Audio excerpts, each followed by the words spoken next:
Caffeine.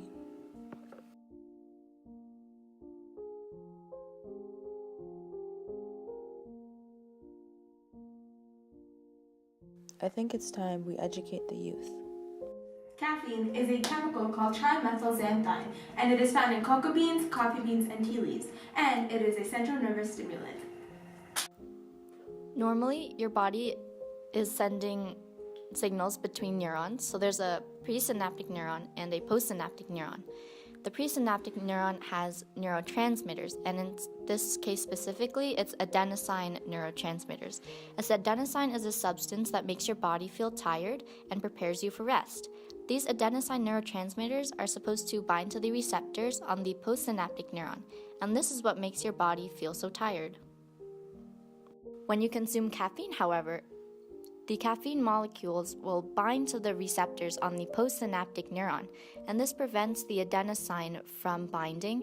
And if you don't have adenosine being transmitted, then you won't be able to feel tired or prepare for rest. And this is why you feel so awake once you consume caffeine. What happens is that between two neurons trying to send signals to each other, the decrease in adenosine will lead to an increased amount of impulses being sent, and this is why you feel so awake. This is because the hypothalamus in your brain is sending signals to the pituitary gland, which is sending more impulses to adrenal glands, which causes it to secrete adrenaline, which is what makes you feel so alert and awake.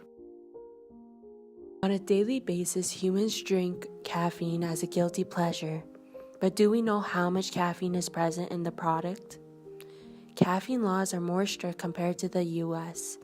It can't be added to food, but it could be added in a beverage unless it's from a natural source.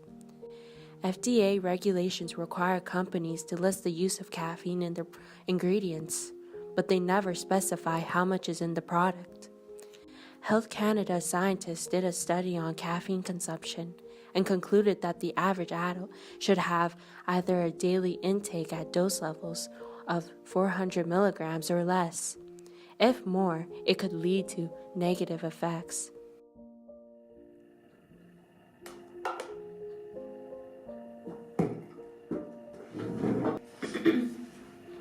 My name is Clarissa, and I used to be a former caffeine addict. I was only 17 years old when it all began. It was because of caffeine that I was able to manage the effects of my sleep deprivation. It got to the point where I would smuggle caffeine when I was alone. I was slowly drifting away from my friends and family. I think to myself, well, doesn't it reduce my risk of diabetes? Doesn't it prevent kidney stones? Coffee, miss. No. It was only until I went 48 hours without it that I experienced the deprivation effects. Nausea, irritation, but most of all, I had to keep fighting the urge to consume what consumed me.